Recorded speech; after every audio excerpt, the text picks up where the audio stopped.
মাটির ভিতরে হবে ঘরে মন আমার, কেন বান্দ দালান ঘর। প্রাণ পাখি উড়ে যাবে পিঞ্জির ছেড়ে, ধরা যাবে সবই রবে, তুমি যাবে চলে, ঠিক কিনা? চ্যানেলটি সাবস্ক্রাইব করে আমাদের সঙ্গেই থাকুন। 12টা মাসের মধ্যে শ্রেষ্ঠ মাস কোনটা? রোজার মাস। 7 দিনের মধ্যে শ্রেষ্ঠ দিন কোনটা? শুক্রবার, জুমাবার, ঠিক আছে। আল্লাহ রাব্বুল আলামিন বলেন, শাহরু রমাদানাল্লাযী উনজিলা ফীহিল কুরআন হুদাল লিন-নাসি ওয়া বায়্যিনাতিম মিনাল হুদা ওয়াল ফুরকান। আল্লাহু আকবার বলেন। রমজান মাস যা কোরআন নাজিল হয়েছে, এর জন্য এই মাসের এত দাম। গোটা মানব জাতির জন্য জীবন যাপনের বিধান আর এমন সুস্পষ্ট উদ্দেশ্য সম্বলিত পরিপূর্ণ সঠিক একটা বিধান আল্লাহ পাক দান করেছে, যা মানুষের জন্য হেদায়েত আর কল্যাণের পথ বহায়া দেয়। জোরে বলেন সুবহানাল্লাহ। এই জন্যই এই মাসের এত দাম হয়েছে। প্রিয় ভাইরা আমার, রোজার সময় রাত্রিবেলায় স্ত্রীর সাথে সঙ্গম করা তোমাদের জন্য হালাল করে দিয়েছেন, কিন্তু দিলের বেলায় হারাম করে দিয়েছেন কে? এটা মাইনা চলাটাই তো হচ্ছে তাকওয়া, ঠিক না? মানাটাই হচ্ছে তাকওয়া। উহিল্লা লাকুমুল লাইলা লাইলাতাস সিয়ামু রাফাসা ইলা নিসাইকুম। আল্লাহ পাক দিনের বেলায় তোমাদের স্ত্রীর সাথে সঙ্গম করা এটা বৈধ করে দেয় নাই রোজার জন্য, কিন্তু রাতের বেলায় তোমাদের জন্য আল্লাহ পাক এটা তোমাদের জন্য বৈধ করে দিয়েছেন। এটা যদি কেউ মানে তাহলে বুঝতে হবে আল্লাহর হুকুম, তার ভয় তার দিলের মধ্যে আছে, এটাই হলো তাকওয়া। রোজাকে আবার 3 ভাগে ভাগ করা হয়েছে। কয় ভাগ? 3 ভাগ। একটা মাসকে 3 ভাগে ভাগ করা হয়েছে। আউয়ালুহু রাহমা, প্রথম 10 দিন হলো রহমত, তারপরে আউসাতুহু মাগফিরা, মাঝখানের 10 দিন হলো মাগফিরাত, গুনাহ মাফ, আর শেষকে ওয়াখিরুহু ইত্তুম মিনান নার, শেষের 10 দিন হলো জাহান্নাম থেকে মুক্তির সনদ। সুবহানাল্লাহ পড়েন। আচ্ছা, অন্য কোন মাসকে 3 ভাগ করলো না, 2 ভাগ করলো না, কিন্তু রমজান মাসে 3 ভাগ করার কারণ কি? একটা কথা আছে না, 3 ভাগ করলেন কেন? হ্যাঁ, এর কারণ আছে। কারণটা হচ্ছে, দেখেন, দুনিয়াতে মুসলমানও ইমানদারও 3 প্রকার। মাসে যেমন 3টা ভাগ করা হয়েছে, ইমানদারও 3 প্রকার। 1 নম্বর ইমানদার হচ্ছে ইমানদার নেককার। ইমান আছে, তার গুনাহ নাই, তার নেকি আছে। প্রশ্ন করতে পারেন, তাহলে এমন কি যে একবার গুনাহই করে না? গুনাহ হইলেও সাথে সাথে তওবার মাধ্যমে সেটা কেটে যায়। তাহলে 1 নম্বর ইমানদার হলো ইমানদার নেককার। আর 2 নম্বর হচ্ছে ইমানদার নেককার গুনাহগার। ইমানও আছে, নেকিও আছে, গুনাহও আছে, ভ্যারাইটিস। যেমন আমাদের কম বেশি ইমান আছে, নেকিও আছে, আবার গুনাহও আছে। আর লাস্টের যে 10 এটা হলো ইমানদার গুনাহগার। ইমান ঠিকই আছে, কিন্তু তার নেকি নাই। এই হলো 3 শ্রেণীর ইমানদার। আর মাসকেও ভাগ করা হয়েছে 3 ভাগে। কেন? কোন ব্যক্তি যদি প্রথম আউয়ালুহু রাহমা, প্রথম রহমতের 10 দিন যদি সে রোজা রাখে, আমার ভাইরা, সে তো ইমান, একজন ইমানদার এবং সে নেককার। সুতরাং এই মানুষটাও যদি সে পুরা 10টা রোজা রেখে ফেলল, এর সাথে আমার ভাইরা রাখার কারণে এই ব্যক্তির মাঝখানে যদি কোনো গুনাহ হয়, অপরাধ হয়, সেগুলো আল্লাহ ত্রুটি মুক্ত করে আল্লাহ তারে মাফ করে দিবেন। সুবহানাল্লাহ বলেন। আর 2 নম্বর ইমানদার, এরপরে নেককার, আবার গুনাহগার। এই লোকটা এই লোকটাও যদি প্রথম থেকে 10টা শেষ করে যদি মাগফিরাতের মধ্যে প্রবেশ করতে পারে, তাহলে আল্লাহ নবী বলেন এই ব্যক্তিকে আল্লাহ যা গুনাহ আছে সবগুলো গুনাহ আল্লাহ রব্বুল আলামিন মাফ করে দিবেন। শেষের অংশ হলো জাহান্নাম থেকে মুক্তির অংশ। নবী বলেছেন যেই ব্যক্তির কোনো নেকি নাই, এই লোকটা যদি সেই জাহান্নামের মুক্তির এই পর্যন্ত যদি সে চলে আসতে পারে, তাহলে এই রোজা রাখার কারণে এত বড় গুনাহগারকে আল্লাহ রাব্বুল আলামিন মাফ করে জান্নাতের সনদ দিয়ে দেয়। সেই রোজা হলো সামনে, থাকতে রাজি আছেন তো ইনশাআল্লাহ? ইনশাআল্লাহ। এটা হলো সওয়াবের মৌসুম মিয়া। নবী তো শাবান মাসে বেশি বেশি রোজা রাখতেন। কেন দেখেন, বিশেষ করে বৃহস্পতিবার আর হলো এই সোমবার, এ দুদিন তো রাখতেনই, আর শাবান মাসে বেশি করে রোজা রাখতেন। কারণ এই মাসে আল্লাহর দরবারে আমল নামাগুলো পৌঁছানো হয়।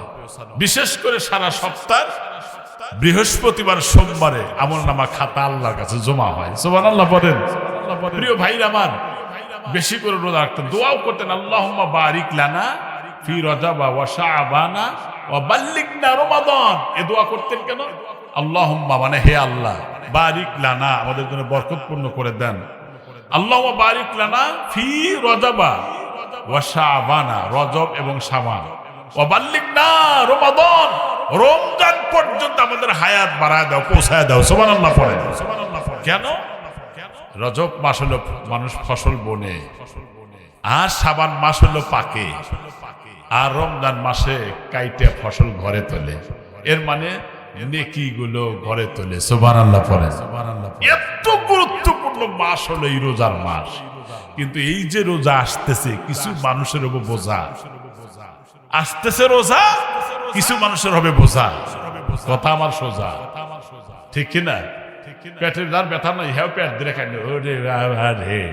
কিন্তু বিশ্বাস করেন, মেডিকেল সায়েন্স প্রমাণ করেছে যে সত্যি যদি সে রোজা রাখে একটি মাস, যদি তার যদি গ্যাস্ট্রিক হয়, বাঙায় না মেশিন দেখেন না আপনারা? আচ্ছা দেখছেন, এই গম ভাঙাতে ভাঙাতে, অথবা মরিচ ভাঙাতে ভাঙাতে, অথবা ধান ভাঙাতে ভাঙাতে জাতা যে আছে, এই জাতা কিন্তু মাঝে মধ্যে দাঁড় খারাপ লাগে, ঠিক না? না হইলে তো ভালো হয় না, পুষ্টি হয় না এবং সুন্দর হয় না।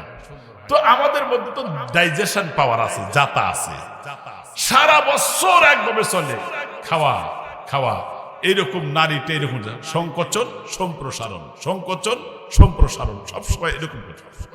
এর মধ্যে যদি সবসময় করতে থাকে, এরও তো একটা ক্লান্তি আছে।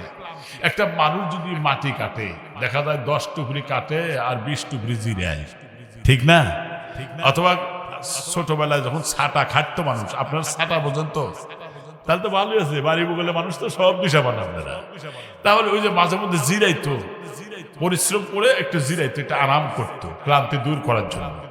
ঠিক অনুরূপ ভাবে আমার ভিতর যে নার্ভ আছে, যে জাতা আছে, ডাইজেশন পাওয়ার যেটা আছে, এটারও তো ক্লান্তি আসে।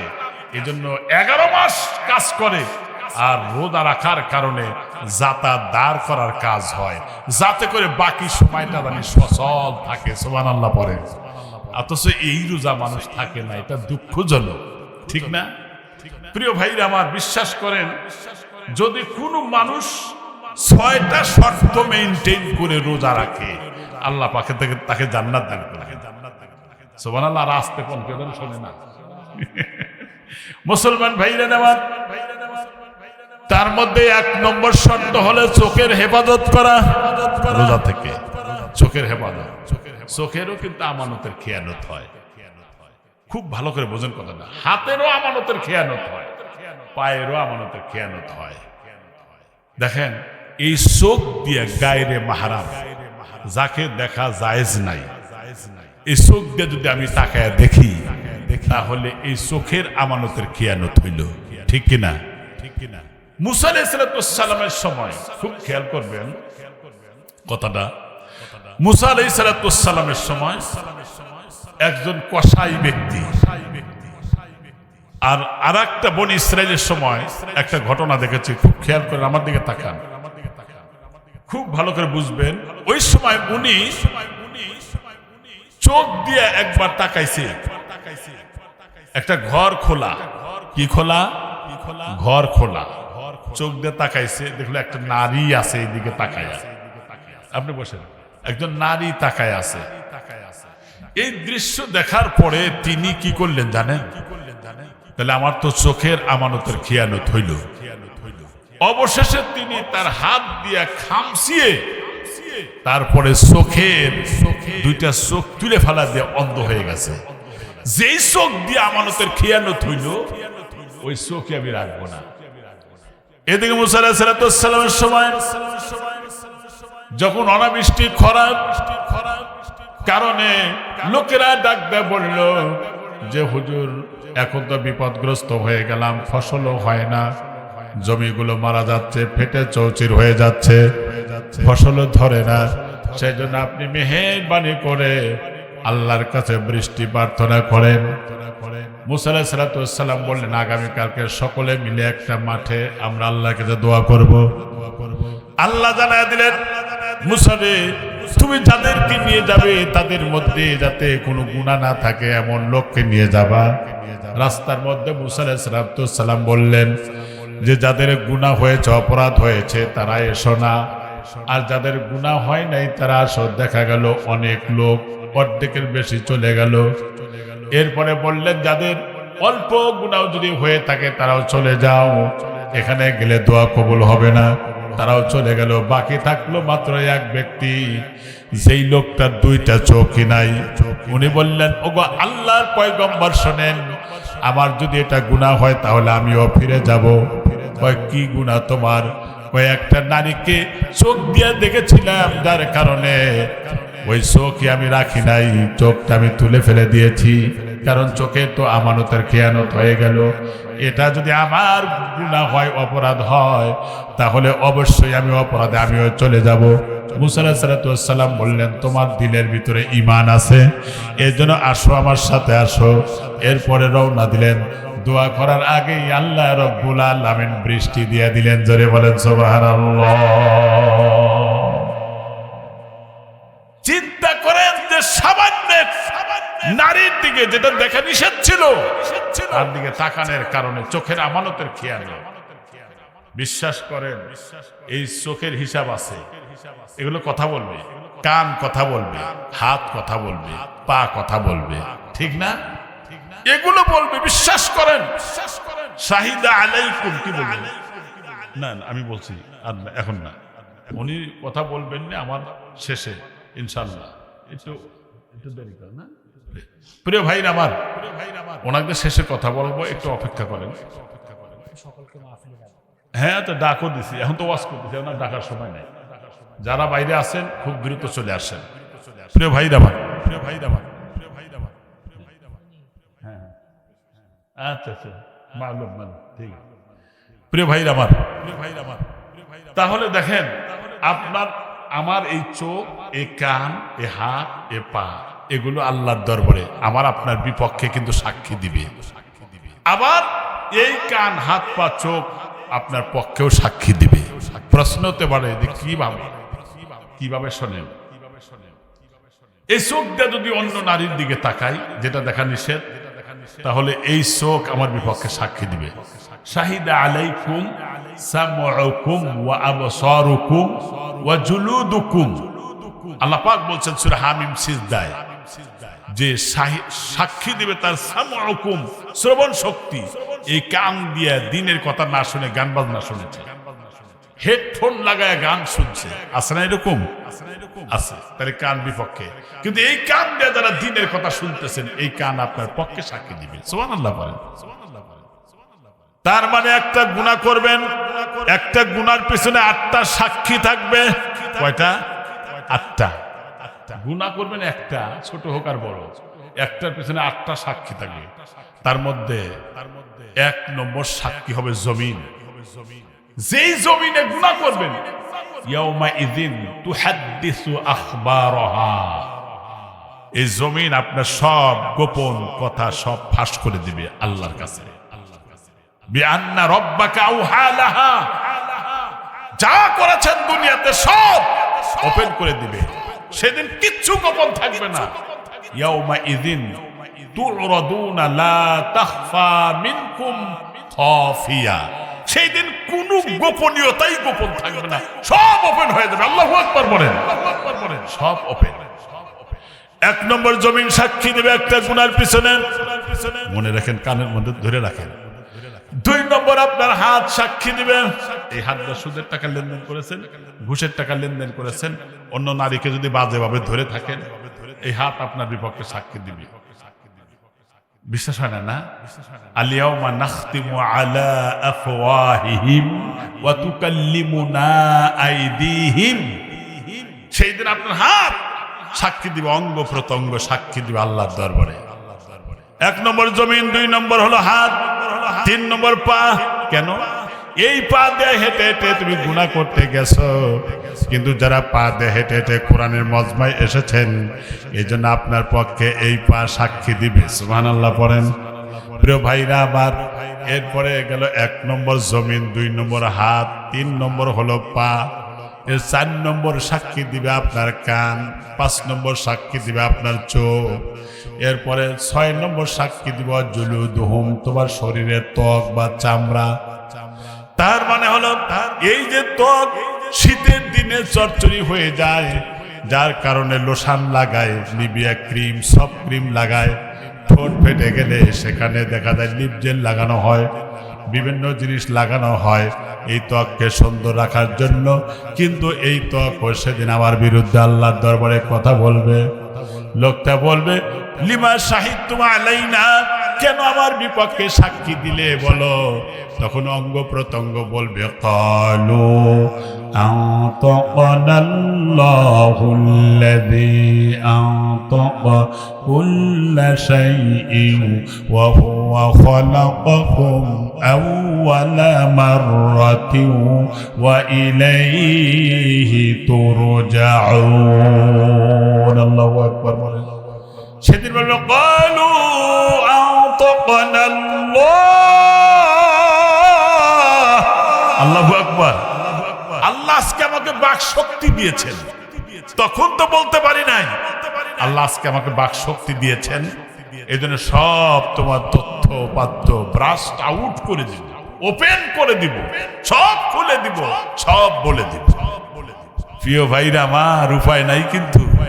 আল্লাহ অন্য আয়াতে বলেন, ওয়ামা কুনতুম তাস্তাতিরুনা আইয়াশহাদা আলাইকুম সামউকুম ওয়ালা আবসারুকুম ওয়ালা জুলুদুকুম ওয়ালাকিন যানানতুম আন্নাল্লাহা লা ইয়ালামু কাসীরান মিম্মা তা'মালুন। আল্লাহু আকবার বলেন।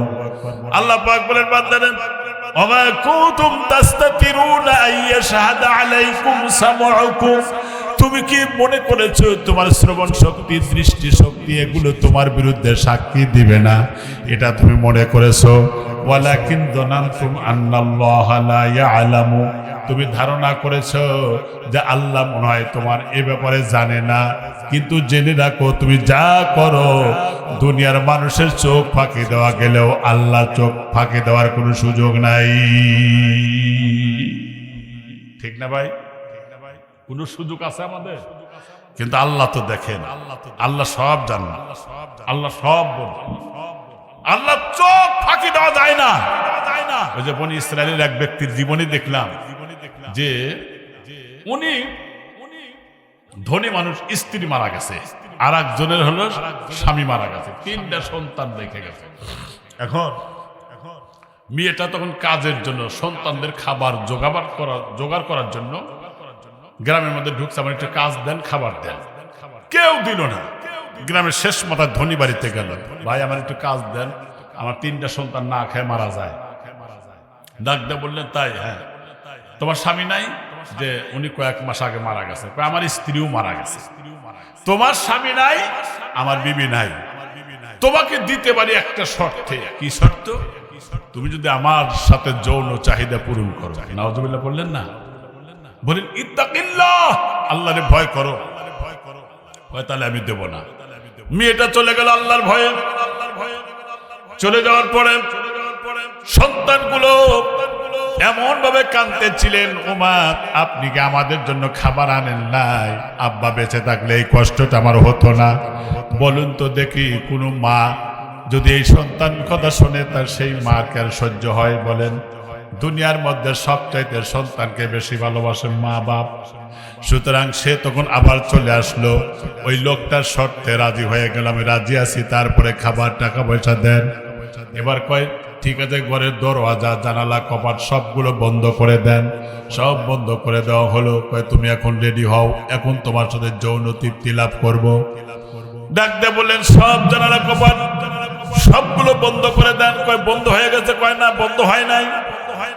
ধমক দিয়ে বললেন কোন জায়গায় বন্ধ হয় নাই দেখো। এরপরে খোঁজাখুঁজি করে দেখে না, কোনো জায়গায় তো খালি নাই, সব বন্ধ হয়ে গেছে। মেয়েটা বলল না না না, অবশ্যই একটা দরজা এখনো খোলা আছে। কয় কোথায়? তুমি দেখাও।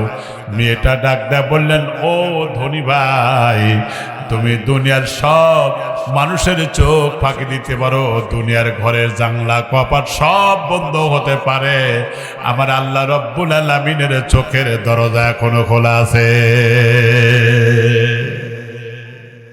এই কথা শোনার সাথে সাথে বললেন, আরে মেয়ে মানুষ হয়ে যদি আল্লাহকে এত ভয় করতে পারে, তাহলে আমি পুরুষ মানুষ কেন পিছিয়ে থাকবো? তাই তিনি এর থেকে তওবা করলেন, ফিরে আসলেন আর বললেন যা লাগে নিয়ে যাও। খাবারও দিলেন, টাকা পয়সাও দিয়ে দিলেন। যখনই প্রয়োজন হবে তখন আবার চলে আসবা। সে চলে গেল নিয়ে। আমার ভাইরা বাড়িতে আসার পরে জানলেন যে লোকটা আমার সাহায্য করলো, এই লোকটা স্ট্রোক করে মারা গেছে। 3 দিন পরে এই গ্রামের একজন বুজুর্গ মানুষ স্বপ্ন দেখে, 2টা স্বর্ণের চেয়ার পাশাপাশি 2 জন বসা, কিন্তু তার মধ্যে আমাদের গ্রামের এই ধনী লোকটাও বসা। সাইডে যিনি আছে, এত সুন্দর চেহারার মানুষ আমার জীবনে কখনো দেখি নাই। এই লোকটাকে তখন জিজ্ঞাসা করা হলো, কে? বলো তো এত সম্মান তোমার কেমনে হলো? ডাকদা বলেন ডান সাইডে যিনি বসা আছে ইনি হচ্ছেন নবী ইউসুফ আলাইহিস সালাম, আর আমি তার পাশে বসার সুযোগ পেয়েছি এজন্য একজন নারীকে আমার ঘরে পেয়েছিলাম।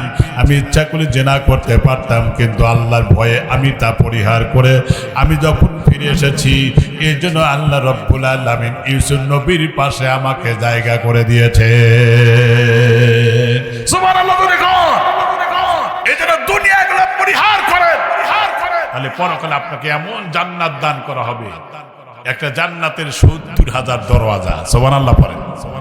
একটা দরওয়াজার পাল্লা, একটা পাল্লা এক সাইড থেকে আর এক সাইডের দূরত্ব কত জানেন? 40 বছরের রাস্তা। 40টাও কোন 40? দুনিয়ার 50,000 বছর সমান আখিরাতের হবে একদিন। ওই দিনের 40 বছরের রাস্তা হবে একটা পাল্লায়, এত ডিস্টেন্স হবে।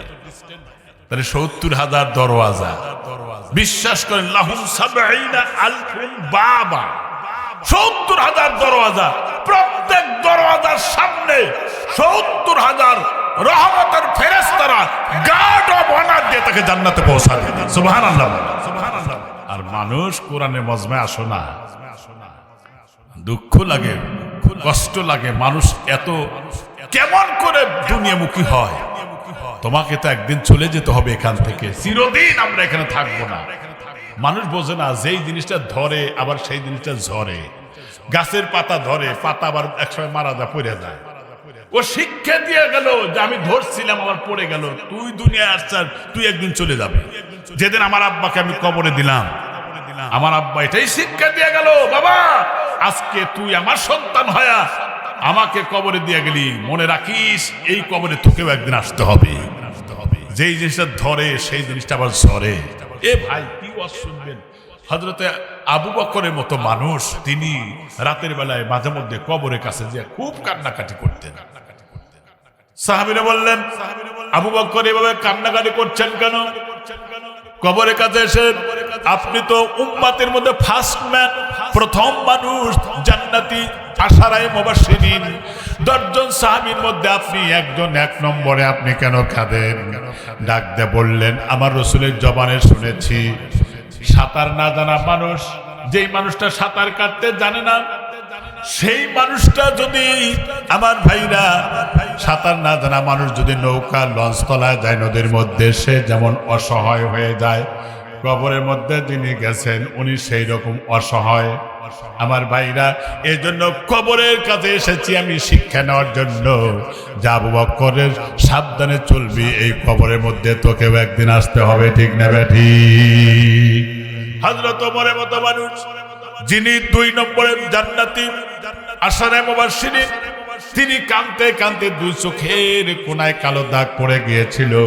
আমার ভাইরা, লোকেরা বললেন, হুজুর আপনি চিকিৎসা করলে তো ভালো হতে পারে, চিকিৎসা করেন না কেন? বললেন, আমি চিকিৎসা করব না। কেন করবেন না? চিকিৎসা এই জন্য করব না, কারণ আল্লাহ পাক যদি পরকালে আমারে জিজ্ঞাসা করে, ওমর রে তোমার এখানে কালো হয়েছে কেন বলো, ওই মুহূর্তে আমি বলবো, আল্লাহ তোমার ভয়ে কাঁদতে কাঁদতে আমার চোখটা এরকম কালো দাগ পড়ে গেছে ওখানে। ওই দিন অন্ততপক্ষে আমার আল্লাহ যদি ডাক দেয়, বলে ওমর দুনিয়াতে আমার ভয়ে, কবরের ভয়ে কেঁদেছো, যাও আমি আল্লাহ রব্বুল আলামিন এই কারণেই তোমাকে মাফ করে জান্নাত দিয়ে দিলাম। দুনিয়ার থেকেই তো জান্নাতের টিকিট পেয়েছিলেন। আমার ভাইরা, গঙ্গোহী রাহমাতুল্লাহি আলাইহির জীবনী পড়ে দেখলাম তিনি কাঁদতে কাঁদতে 2 চোখ অন্ধ হয়ে গিয়েছিল। লোকেরা বললেন, হুজুর আপনি চিকিৎসা করলে তো ভালো হতে পারে, কেন চিকিৎসা করেন না? বলেন না, আমি চিকিৎসা করব না এর জন্য যে আমার আল্লাহ তাআলা যদি ডাক দেয়, বলেন গঙ্গোহী রে শোনো, তোমার এই চোখটা কেন অন্ধ হলো কেমনে? আমি তখন বলবো, আল্লাহ তোমার ভয়ে কাঁদতে কাঁদতে আমার চোখ অন্ধ হয়ে গিয়েছিল, এই কারণে আল্লাহ যদি আমারে ডাক দেয়, বলে গঙ্গোহী রে যা, আমি আল্লাহর ভয়ে কেঁদেছি, এজন্য আমি আল্লাহ তাআলা তোরে মাফ করে জান্নাতের ফয়সালা করে দিলাম। আল্লাহু আকবার! কত ভয় করতেন আল্লাহকে। আর আজকে মানুষের ভয় কিরকম জানেন? একটা ছোট ছাগলের বাচ্চাও কেনা বাচ্চা হয় 10,000 টাকা দিয়ে, কিন্তু মানুষকে ভোটের সময় 100 টাকা দেও কেনা যায়। ছাগলের চেয়েও কম দাবি। দুঃখ লাগে ভাই, এত কথা বুঝায় আমার মুসল্লিরা আমার বিরুদ্ধে। বিশ্বাস করেন কষ্ট হয় এগুলি, এত কোরআন হাদিস শোনার পরে। তারপরে দেখে ভোটের আগের দিন 1,500 টাকার লাগিয়ে লোয়ারি মাছের মতো যেভাবে জাগ ধরে ধরে পানির মধ্যে গেছে, ওই রকম জম্মের দেওয়া খা কুলু। আল্লাহ পাক বলছেন, ইয়া আইয়ুহাল্লাযীনা আমানু কুলু মিন তাইয়্যিবাতিন মা রাযাকনাকুম ওয়াশকুরু লিল্লাহ ইন কুনতুম ইয়্যাহু তা'বুদুন। ঈমানদারগণ, আমি আল্লাহ যে হালাল রিজিক দিয়েছি এটা খাও, আমি আল্লাহ শুকরিয়া আদায় করো যদি প্রকৃত আবেদ হতে চাও। আর মানুষ জম্মের সুদ খায়, জম্মের ঘুষ খায়, ভোটের সময় টাকা দিয়ে কেনা, এটাও ঘুষ। আমাদের দ্বিতীয় বক্তা একটা ওয়াজ করতে গেছে যে যেই দেহে হারাম দেহ গঠিত, হ্যাঁ, এই দেহের এই মানুষটার নামাজ পড়লে নামাজ কবুল হবে না। এটা ভিতর থেকে মরা বিড়াল আগে ফালাইতে হবে, ঠিক কিনা? একেবারে চাষটলে বসে কথা বলার সময় না জানি কত বড় নবজাদা রাসূলুল্লাহ খান, কিন্তু এখনো বুড়া হয়ে গেছে 70 বছর, একটা মহিলা তাদের থাকে। আপনারা রাগ করেন না, এই গ্রামের সাথে আমার ভালো সম্পর্ক আছে, তাই এত এইভাবে বলতেছি। আমার ভাইরে, ওই যে শোনেন, একজন স্বর্ণকার, এই বইটার নাম হলো পাইলে আপনারা কিনেন, চোখ ভালো তার মন ভালো, ইমাম গাজারি লেখক। আমি এটা পড়ে দেখলাম যে স্বর্ণকার চুরি বানায় বেছে, এক মহিলা চুরি ঢুকতেছে না, ভাই একটু হেল্প করেন।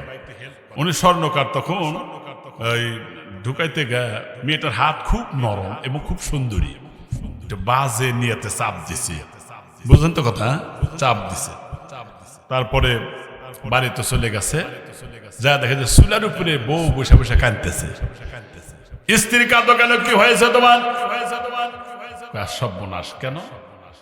আমার বাড়ির যে চাকর 8 বছর ধরে থাকে, কোনোদিন এই ধরনের আচরণ করে না। আজকে বাজার থেকে ব্যাগ এনে আমার হাতে দেওয়ার সময় আমার হাত ধরে চাপ দিছে, আমার তো সর্বনাশ। এই কথা শোনা মাত্রই স্বর্ণকার তখন মাথায় 2 হাত দিয়ে বৈশাখ কান্দা শুরু করছে।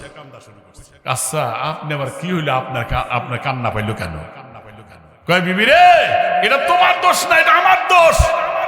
আমি আজকে দোকানে একজন নারীকে বাজেভাবে হাত চাপ দিয়েছিলাম, এজন্য এটা কেসাস হয়ে গেল। এটা আজকে তোমার, এটা আমার কারণে, এই পাপের কারণে আজকে আমার স্ত্রীর হাত ধরে চাপ দিয়েছে। তাহলে বোঝা গেল আমার কেমন লাগতেছে, ঠিক কিনা? একটা আঙ্গুল যদি কাউরে দেখায়, 3টে আঙ্গুল কিন্তু আমার দিকে আসে। একটা নারীকে যদি ইফটিজিং করতে দেয়, আমার বাড়ি তো নারীর দিকে ইফটিজিং করতে আসবে। আমি যদি বাজে নজরে অন্য নারীর দিকে তাকাই, তাহলে আমার মেয়ে, আমার মা, আমার বোন এগুলো আছে না নাই? তাহলে তোমার যেমন খারাপ লাগে, তুমি যে আরেকজনের উপরে প্রয়োগ করতে যাচ্ছ, তোমার তো লজ্জা করা উচিত। তোমার একটা পার্সোনালিটি থাকা দরকার, তোমার ব্যক্তিত্ব থাকা দরকার, আছে না নাই? আছে না নাই? দুঃখ লাগে প্রিয় ভাইরা। এই বিষয়টা না দেখেন, মুসা আলাইহিস সালামের সময় ওই জামানায় এক কসাই হে গোস্ত বিক্রি করে, কসাই বেচারা একটা নারী কুপ্রস্তাব দিছে। কিন্তু এমন একটা রাস্তায় যেখানে জনগণ নাই, মানুষ নাই, জনমানবহীন এরিয়া, সেখানে ভয়ে ভয়ে বললেন, ও আল্লাহর বান্দা, জাহান্নামকে ভয় করো, কবরে আযাবকে ভয় করো। আযাব কবরে হাক্কুন, কবরে আযাব সত্য, দেয়ার ইজ নো ডাউট, এতে কোনো সন্দেহের অবকাশ নাই। এই কথা বলার পরে তখন সে আর এই অন্যায় কাজটা করল না। যাইতেছে এক বুজুর্গের সাথে, কসাই দেখলো যে বুজুর্গের, আমাদের দুইজনের মাথার উপরে সারা আসমানে কোনো জায়গায় মেঘ নাই, স্বচ্ছ, নিট অ্যান্ড ক্লিন, পরিচ্ছন্ন আকাশ। মনে করলেন যে এই বুজুর্গের কারণে আল্লাহ রহমতটা দিছে। কিন্তু যখন এই যুবক, এই বেচারা কসাই যখন রাস্তা বাগ হয়ে রওনা দিলেন, লক্ষ্য করে দেখলেন বুজুর্গ লোকটা, দেখেন এই মেঘখণ্ডটা ওই কসাইর মাথার উপর দেওয়া যায়, তাহলে বুজুর্গ তো উনি।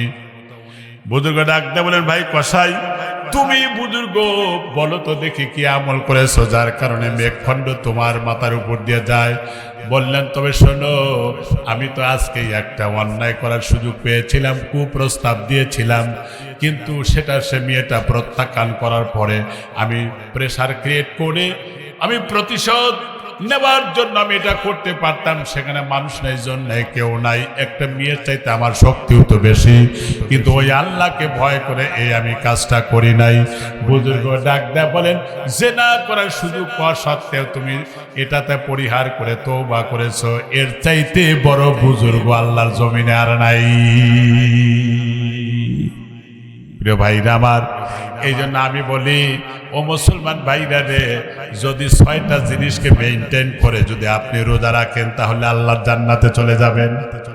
প্রিয় মুসলমান ভাইরা, 1 নম্বর হলো চোখের হেফাজত করা। মনে আছে তো? এই কথা বলতে গিয়ে এতগুলো কথা আমি বললাম।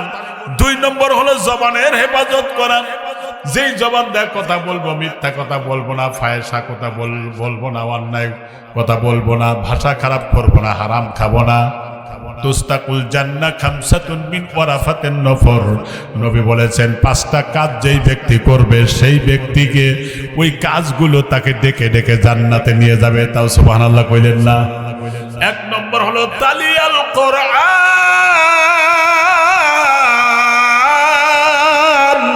আল্লাহু আকবার বলেন। 1 নম্বর হলো কোরআনুল কারীম তেলাওয়াত করা।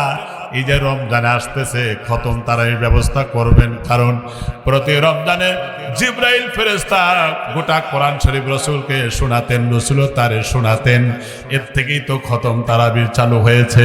প্রিয় ভাইরা, আবার যদি 1 খতম কোরআন শরীফ পড়েন, 70 খতম পড়ার সওয়াব হবে। আপনি যদি নফল আদায় করেন, তাহলে ফরজের সমান আদায় হবে। আপনি একটা ফরজ আদায় করলেন, অন্য মাসের 70টা ফরজের সমান আল্লাহ সওয়াব আপনার আমলনামায় দিয়ে দিবে। 3 নম্বর, কানের হেফাজত করতে হবে। কিসের হেফাজত বলেন? কানের হেফাজত করতে হবে। 4 নম্বর, অঙ্গ প্রত্যঙ্গের হেফাজত করতে হবে। কান দিয়ে গান বাজনা শোনা যাবে না, অন্যায় অশ্লীলতা শোনা যাবে না। 5 নম্বর, অতি ভোজন না করা। বাইরে আমার রোজা থাকে, দেখবেন সামনে আসতেছে যে খাবারগুলো আসতেছে, ছোলা আসলো, মুড়ি আসলো, বুন্দি আসলো, পেঁয়াজি আসলো, তারপরে বড়া আসলো, এরপরে গোল আসলো, এরপরে জিলাপি আসলো, মিষ্টি আসলো, এত খাওয়া খায়। তারপরে দেখা যায় ইমাম সাহেব যদি নামাজে দাঁড়ায়, এত খাওয়া শেষই হয় নাই, ইমাম সাহেব পাগল হয়েছে, আগেই শুরু করছে। প্রিয় ভাইরা আমার, আবার বাড়িতে এসে মাগরিব পড়ে আবার খায়, খাইতে গেলে হাঁসের মতো গলা ঠেকায় ফেলা দেয়। আর দেখা যায় 4 রাকাত নামাজ পড়তে পারে না, ঘুম ধরে আরেকজনের মাথার পাতা গুতা মাইরে বাড়ির বিলা চলে আসে। ঠিক কিনা ধরে বলেন? তুমি এইভাবে খাইবা কেন? খাওয়াকে 3 ভাগে ভাগ করো, 1 ভাগ খানা, 1 ভাগ খালি, আর 1 ভাগ পানি। সুতরাং এই পদ্ধতিতে খাও, তাহলে তোমার শরীরও সুস্থ থাকবে, ইবাদত করার মজাও পাবে। আর 6 নম্বর হলো আল্লাহর কাছে দোয়া কবুল হয় কিনা এই ব্যাপারে তুমি ভালো করে চিন্তা করে দেখো, একটু অ্যানালাইসিস করো। 3 ধরনের ঘরে কোনো মানুষই, আমার ভাইরা, 3 ধরনের ঘরে যে কোনোভাবেই আল্লাহ রব্বুল আলামিন এর আযাব আসতে পারে না। 3 ধরনের ঘরে। 1 নম্বর হলো যে ঘরে নারীদের গলার আওয়াজ পুরুষদের আওয়াজের চাইতে বড়, সেই ঘরে আল্লাহর রহমত আসতে পারে না, সেখানে গজব আসবে। আর 2 নম্বর হলো যেই ঘরে কারুর হকের টাকা, মারা টাকা এনে রাখে আর এগুলো খরচ করে খায়, এই ঘরে আল্লাহর আযাব গজব আসবে, এই ঘরে কোনোদিনও শান্তি পাবে না। কথা ঠিক কিনা ধরে বলেন? 3 নম্বর যে ঘরে মেহমান আসলে মন খারাপ করে, সেই ঘরে আল্লাহ পাকের রহমত আসতে পারে না। কারণ বৃষ্টি হলো আল্লাহর রহমত, এরপরে মেহমানও আল্লাহর রহমত, এরপরে আমার বাইরে নবীজি বলেছেন যেই ঘরে মেহমান আসে সেই ঘরে আল্লাহ পাকের রহমত ঢোকে। যেই ঘরে কন্যা সন্তান জন্মগ্রহণ করে নাজালা মালাকাইন, 2 জন ফেরেশতা নাজিল হয় আর বরকতের জন্য দোয়া করে। নবীজি বলেছেন যেই ঘরে প্রথম সন্তান মেয়ে, তাকে দ্বীনি আদব কায়দা শিক্ষা দেয় আর সৎপাত্রস্থ করে, সে একটা জান্নাতের অধিকারী হবে। যার 2টা মেয়ে 2 জান্নাতের অধিকারী হবে। যার 3টা কন্যা সন্তান যদি দ্বীনি ইলম সৎ আচরণগুলো শিক্ষা দিয়া ভালো দিনদার ছেলের সাথে সৎপাত্রস্থের ব্যবস্থা করে দেয়, নবী এইবার 2 আঙ্গুল উত্তোলন করে বলেন ওয়াদাম্মা আসওয়াবিয়া ইন্না মাইয়া ফিল জান্নাহ। আল্লাহ নবী বললেন, এত আঙ্গুল দুটো এক জায়গায় করে বললেন, আমি আর কন্যার বাবা এত কাছাকাছি আল্লাহর জান্নাতে অবস্থান করবো। ধরে কোন সুবহানাল্লাহ। কিন্তু সঙ্গে হইলেই মন খারাপ করে, এরকম বেটা সওয়াল আছে না নাই? সাওয়াল হইলে রাস্তায় গিয়ে গল্প করে, গল্প করে, মিষ্টি খাওয়ায়, আমার ছেলে হয়েছে, বিয়ে হইলে মুখ মিলে চাওয়া যায় না, মনে হয় আমাবাসার রাত হয়ে গেছে। কথা ঠিক কিনা? আমার বন্ধুগণ, আমার তো হযরত রাসূল বলেছেন তোমাদের নিকটে রমজান মাস উপস্থিত, অত্যন্ত বরকতময় মাস। আল্লাহ তাআলা এই মাসে তোমাদের জন্য রোজা ফরজ করেছেন, সুতরাং এই মাসে তোমরা রোজার হকগুলো আদায় করো। আল্লাহ তাআলা ফরজ করেছেন আকাশের দরজার সমূহ আল্লাহ পাক উন্মুক্ত করে দেন, তাও সুবহানাল্লাহ কয় না?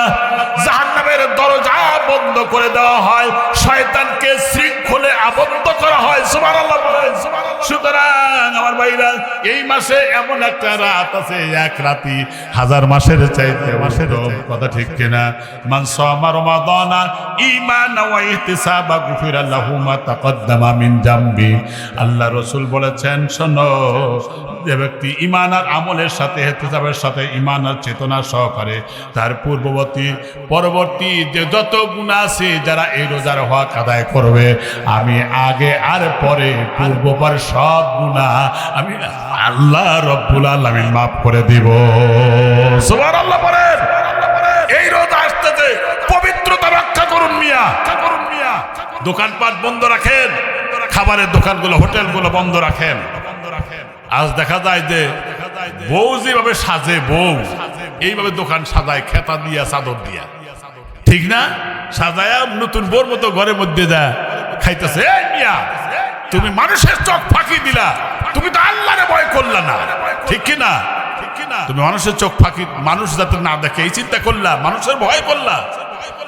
ইহুদিরা পর্যন্ত দেখেন, একটা কিতাবে দেখলাম, দিনের বেলায় রোজার দিন নিজের ছেলে একটা আপেল নিয়ে খাইতেছে, ইহুদি এসে ঠাস করে থাপ্পড় পড়ছে, এই মুসলমানদের ধর্মে এটা রোজা চলতেছে, তাদের সামনে খাওয়া তোমার ঠিক হয় নাই, এমন শাসন করলেন। রাতের বেলায় তিনি স্বপ্ন দেখে গোটা ঘরটা আলোকিত হয়ে গেছে। তখন ডানে তাকায় দেখে জানলার ফাঁক দিয়ে এত সুন্দর চেহারার মানুষ তাকায় আছে। বলেন, কি আপনি? কয় দরজা খুলো। দরজা খুলে দিলাম স্বপ্নে। যখন লোকটা ঘরের মধ্যে প্রবেশ করলো, মনে হয় পূর্ণিমার চাঁদ ঘরের মধ্যে ঢুকে পড়েছে। আমার হাত 2টা সম্প্রসারণ করে বলল, ভিতরে আসো। আমি বুকে জড়িয়ে ধরলাম, এত শান্তি আর তৃপ্তি প্রশান্তি জীবনে কখনো আমি লাভ করি নাই। বললাম কে আপনি? বললেন তুমি যেই ছেলেকে মুসলমানের ঈমান এবং মুসলমানদের রোজাকে ধর্মকে সম্মান করার কারণে আমি মদিনার রাসূল তোমাকে সুসংবাদ দেওয়ার জন্য এসেছি, এই লোকটা কালেমা পড়ে মুসলমান হয়ে যান। সুবহানাল্লাহ। ইহুদিরা পর্যন্ত সম্মান করে, আর মুসলমানের সন্তান দিনের বেলা মানুষের সামনে বিড়ি ধরায় খায় আর আনন্দ করে, যে জাগরের টাকা নাই পয়সা নাই ভাত নাই তারাই রোজা থাকে। এরকম কয় কিনা জোরে বলেন? সাবধান হয়ে যান, সাবধান হয়ে যান। মালাকুল মউত পিছনে আছে, যে কোনো মুহূর্তে আল্লাহর হুকুম পাওয়া মাত্র খপ করে ধরে নিয়ে যাবে, সেদিন তুমি একটা আমল করার সুযোগও পাবা না।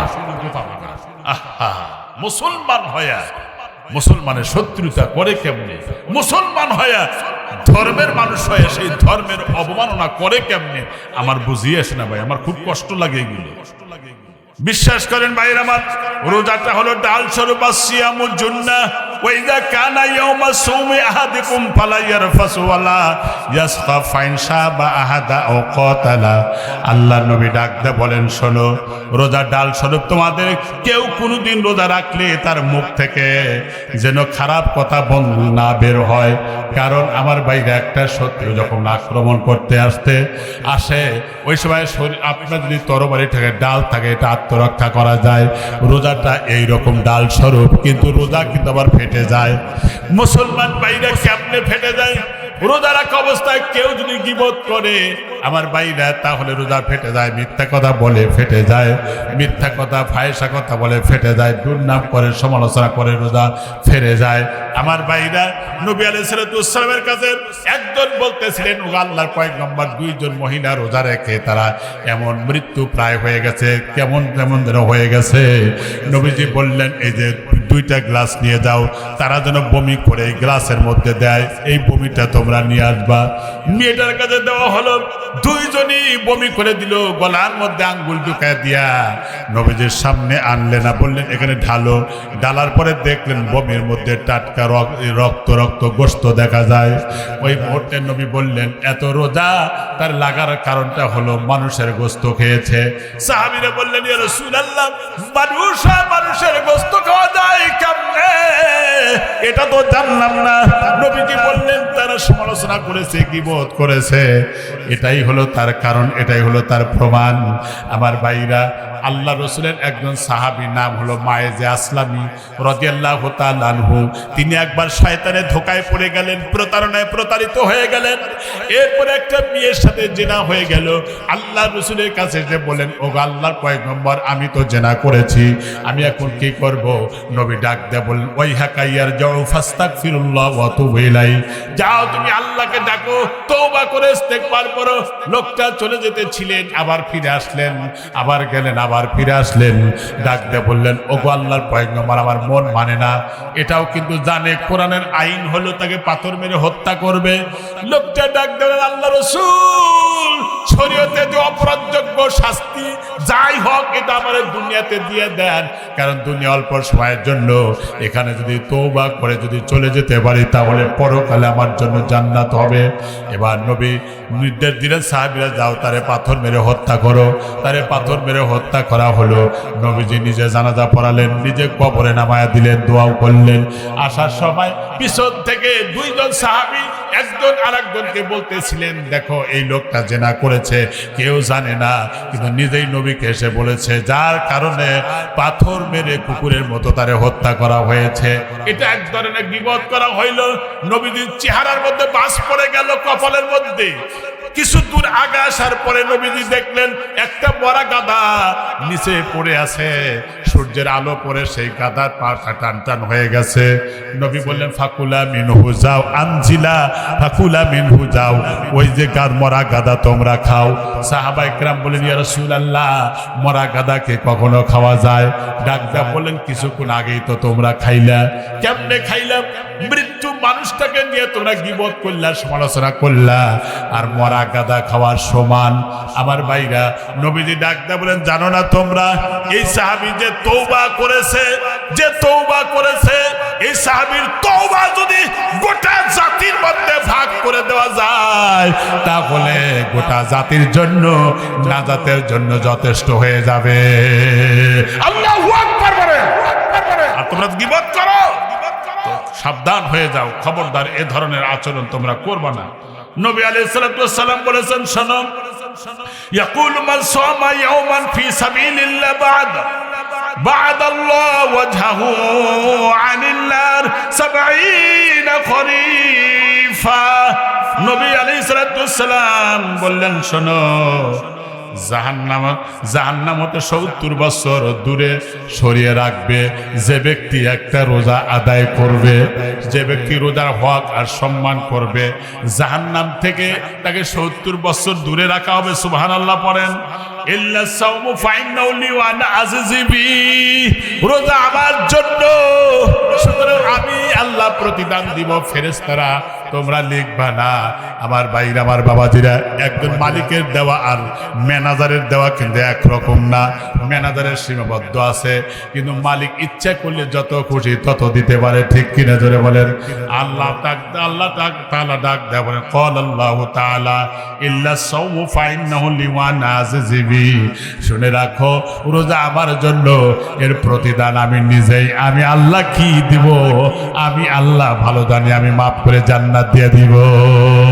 এমন জান্নাত দিব স্বর্ণ রূপা দালান কোটা পাবে মনের মতো, স্পিনিং এর গদি তাতে থাকবে শত শত, ফুল বিছানায় কমল সজ্জা স্বর্ণ খাটের পরে সাজায়া রাখছেন মাবুদ পাশাপাশি করে, ফল বৃক্ষ ডাল ঝুকাবে ফলদানির পরে, খাবে সকল জান্নাতবাসী তৃপ্তি সহকারে। এমন সময় হুরপরীরা আসবে খুশি মনে, মুগ্ধ মুখর করবে তোমায় মিষ্টি মধুর গানে, হেলে দুলে নেছে নেছে, হেলে দুলে নেছে নেছে গাইবে কত গান, এমন সুরে গাইবে গান যা শোনে নাই কোনো কান।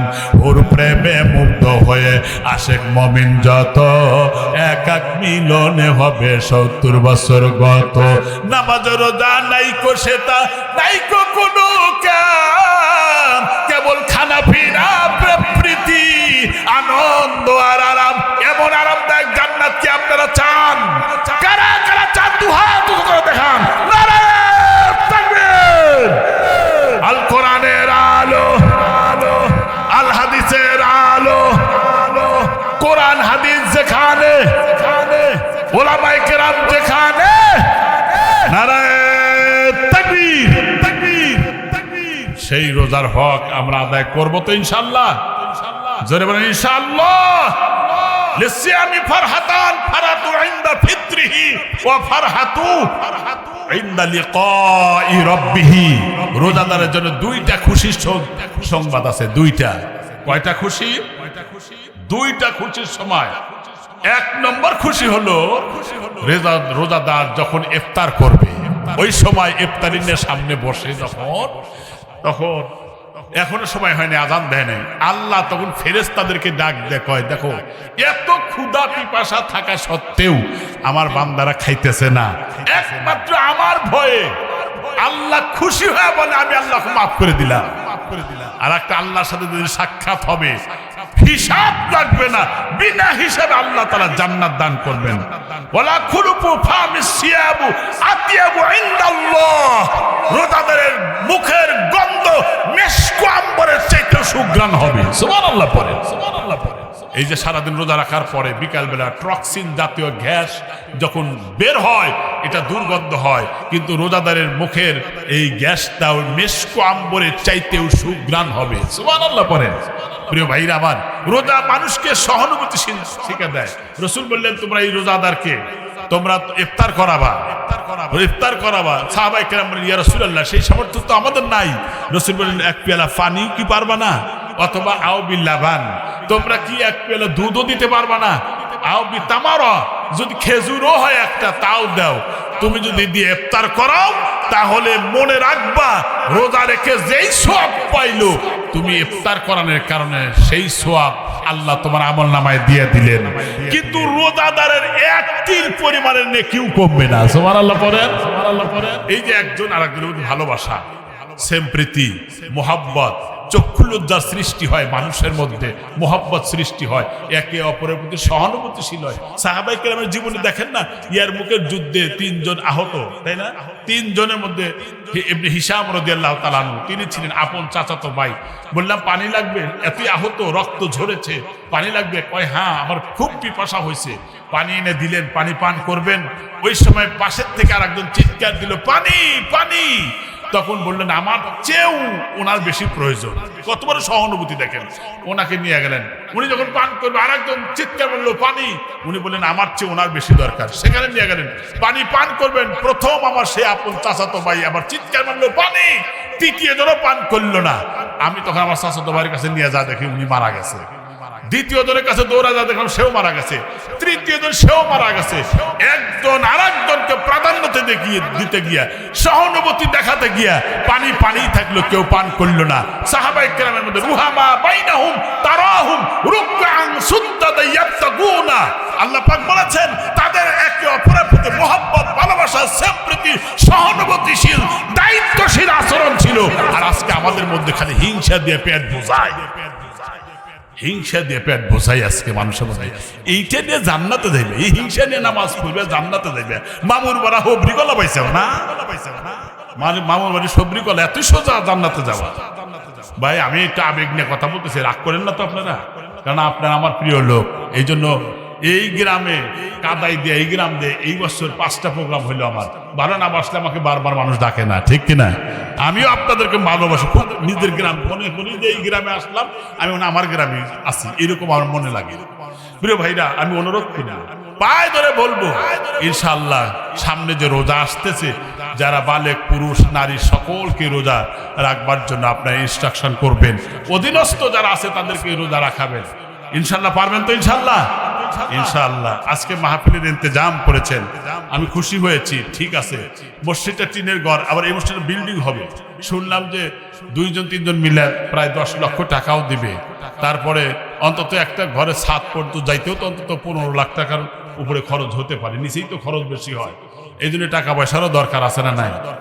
আছে। রাসূল সাল্লাল্লাহু আলাইহি সাল্লাম বলেছেন, একটা বুখারী হাদিস, যে দান করে, আগে চাই আমি চাবো যখন কোন দিন আগে দিন, যে দান করে আল্লাহ তার জীবনের গুনাহগুলো কাফফারা করে দেন।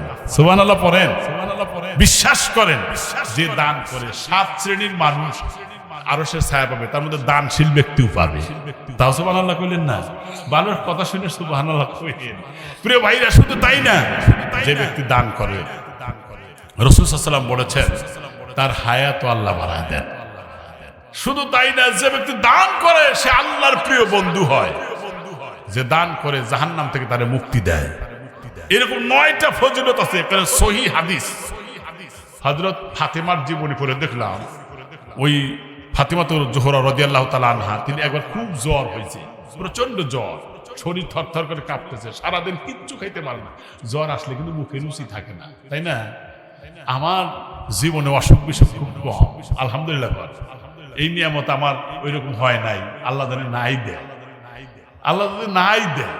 তো একবার আমার জ্বর হয়েছিল, আমি মসজিদ থেকে বাড়ি যেতে 3বার পেশাব করে দিয়েছিলাম, আলটিমেটলি একাই বের হয়ে গেল। একটা বিস্কুট খাইতে পারিনি আমি, এমন অবস্থা হয়ে যায়।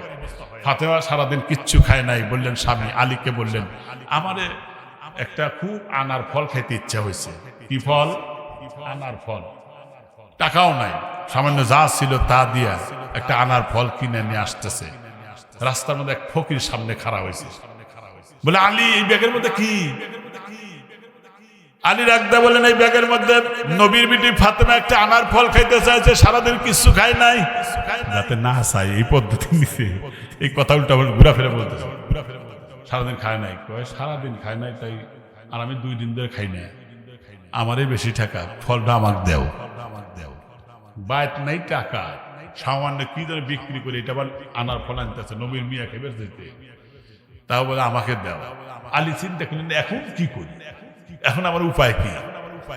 ওই মুহূর্তে তিনি চোখ বন্ধ করলেন, তার মানে তার চোখ ঢুকাইছেন কোরআনের মধ্যে। তিনি এক জায়গায় পাইলেন ওয়া আম্মাস সাইলা ফালা তানহার, অর্থাৎ ছায়েল যখন চায় তাকে ধমক দিয়ে সরায় দিও না, তাকে সন্তুষ্ট করো, তাকে দাও।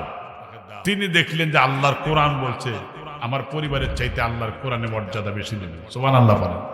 ফলটা দিয়া ভারাক্রান্ত মন নিয়ে বাড়িতে আসছে, কি জবাব দিব আমার বিবিরে। যেমনে কাছে আইছি বিশ্বাস করেন ঘরে ঢুকে সাহস পেতেছে না। ঘরের মধ্যে থেকে ফাতেমা দেখে বললেন, স্বামী ঘরের মধ্যে আসেন, আমার জ্বর সেরে গেছে। সুবহানাল্লাহ।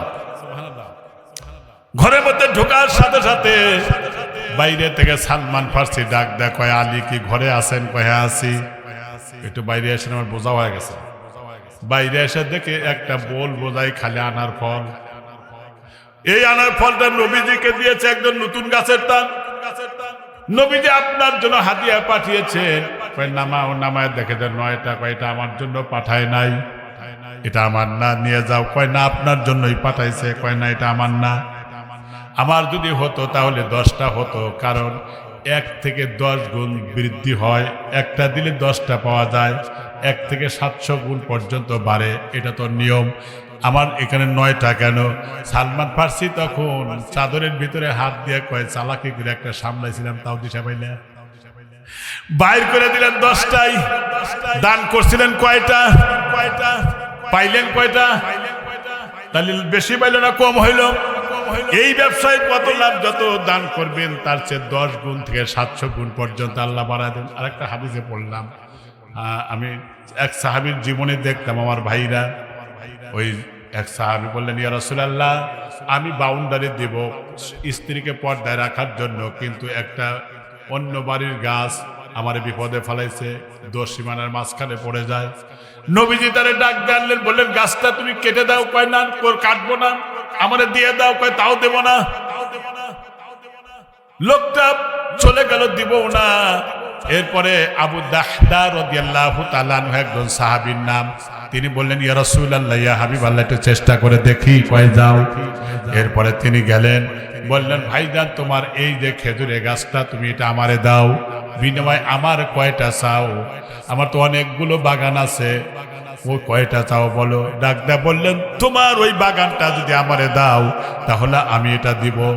কারণ যেই বাগান চাইলেন সেই বাগানের মধ্যে 600 খেজুরের গাছ। কয়শো জোরে কর? 600 খেজুরের গাছ। ওই বাগানটা দিলে আমি এই গাছটা দিয়ে দিব। ঠিক আছে তুমি নাও। মুখের কথাই হইলে হবে না, লেখা দাও। লেখা দিয়ে দিলেন। লোকটা ডাকদা কয়, তুমি এত বোকা, একটা গাছ নিলা আর 600 সেই বাগান বাউন্ডারিওয়ালা বাগান দিলা, আবার বাগানের মধ্যে একটা সুন্দর বাংলোর ঘরও আছে, মাঝে মধ্যে সেখানে আরাম করে পরিবার নিয়ে। এরপরে বলে তুমি এত বোকা। ডাকদা বলেন, আমি বোকা নই, বরং তুমি বোকা। একটা বাগান চাইছো, আমার যতগুলো বাগান আছে সবগুলো চাইলেও আমি দিয়ে দিতাম, তবু আমি রসুলকে খুশি করতাম। কারণ আমার স্থাবর অস্থাবর যত জমি জমা বাড়িঘর বাগান অর্থ সম্পদ আছে সব দিয়ে হলেও আমি রসুলকে খুশি করতাম। এই জন্য তুমি তো বোকামি করেছো। এরপরে নবীজিকে বললেন, হুজুর আমি 600 খেজুরের বাগ খেজুর দিয়েছি, গাছ দিয়েছি, ওই জমিটাও দিয়ে দিছি, বিনিময়ে এটা নিয়েছি। তুমি এখন এটা তুমি আরাম মতো এই গাছটা কেটে বাউন্ডারি করো। বাগানে গিয়ে বলেন, বিবি রে বের হও, এই বাগান আমার না। বললেন কেন, তোমার মাথা কি ঠিক আছে নাকি? কয় হ্যাঁ ঠিক আছে, এটা আমি দিয়ে দিয়েছি, আমি নবীকে খুশি করার জন্য এভাবে আমি দিয়েছি। তখন তারা সন্তুষ্ট চিত্তে বের হয়ে গেলেন। আর ডাক দেয়া বললেন, বিবি তারে সান্ত্বনা দিয়ে বললেন, স্বামী আমার তুমি দুনিয়ার একটা বাগান দিয়ে দেও নাই, বরং আল্লাহ পাকের কাছ থেকে জান্নাতের তুমি বাগান খরিদ করেছো। মুসলমান ভাইরা শেষের দিকে নিয়ে আসছি, একজন লোক আমার ভাইরা আবু জেহেলরা তখন বৈঠকে বসছে, বড় বড় নেতারা। ডাক দেয়া বলল, যা একজন ভিক্ষুক এসে বলে আমারে কিছু দাও। ভাই আমি আমার কাছে চাইতেছ, তুমি ওই যে যাও আলী ঝাড় দিতেছে ওখানে যাও। তার মানে আলী দিতেও পারবে না, আলীর মান আর শানকে নষ্ট করে দেওয়ার জন্যই এই কথা বলতেছে। যাও ওখানে যাও। এরপরে লোকটা এসে বলেন, আলী ওই আবু জেহেল পাঠা দিয়েছে আমারে সাহায্য করো। আবু জেহেল পাঠাইছে, কয় হ্যাঁ আসলে তো আলীর কাছে কিছুই নাই, ঘরেও নাই, কি দিবে। ওই সময় তিনি 2 রাকাত নামাজ আদায় করলেন আর বললেন, ভাই তুমি চক্ষুটা বন্ধ করো। কিন্তু ভিক্ষুকের গায়ে ছিল একটা চাদর, চাদরটা এইরকম করে হযরত আলী নিচের থেকে কি জন্য এনে একবার না 2 বার না 10 বার ফু দিয়ে এরকম চাদরের মধ্যে দিয়ে বললেন, এখন চোখ খোলো। চোখ খুললো, এইভাবে ধরে নিয়ে দাও, যা দিলাম আবু জেহেলের কাছে নিয়ে দেখাবা। এরপরে যখন এভাবে ধরে নিয়ে যাচ্ছিল, বিলনের মধ্যে যখন বাতাস দেওয়া হয়, হাওয়া দেওয়া হয়, তখন যেমন ফলে বলে চাদরটা ধীরে ধীরে বলতেছিল। এরপরে ভয়ও পায় ভিক্ষুক বেচারা, কয় না ভয় নাই, তুমি যাও। এরপরে আবু জেহেলের কাছে গেল, বলে দিছে কিছু, কয় হ্যাঁ দিছে এই চাদরের মধ্যে। আসলে ভিক্ষুক কি দিছে তা জানে না। এবার কয় খুলে দেখাও। এবার যেই মাত্র খুলছে, দেখলো চাদরের মধ্যে হীরা জহরাত স্বর্ণ রূপা দিয়ে বোঝাই। সুবহানাল্লাহ পড়েন। লোকেরা চিন্তা করলো নিশ্চয়ই আলী চুরি করেছে, নইলে কোথায় পাবে, সে তো ঠিক মতো খাবারও পায় না। ওই সময় নবীর কাছে বিচার চাইছে, আলী চুরি করে এনেছে। নবী ডাকলেন আলীরে, আলীকে বললেন, আলী তুমি এগুলো কোথায় পাইলে? ডাক দেয়া বললেন, আমার কাছে যখন চাইলো আর বলল আবু জেহেল পাঠা দিয়েছে, আমি তখন ভিক্ষুকের চক্ষু বন্ধ করায়া 2 রাকাত নামাজ আদায় করে আমি নিচের থেকে এক মুষ্টি বালু নিয়া আমি 10 বার দরুদ শরীফের আমল করে ফু দিয়ে ওর মধ্যে দিয়েছিলাম। নবীজি কেঁদে ফেললেন, হাত্তা ইয়াবুল্লাহ লিহিয়ু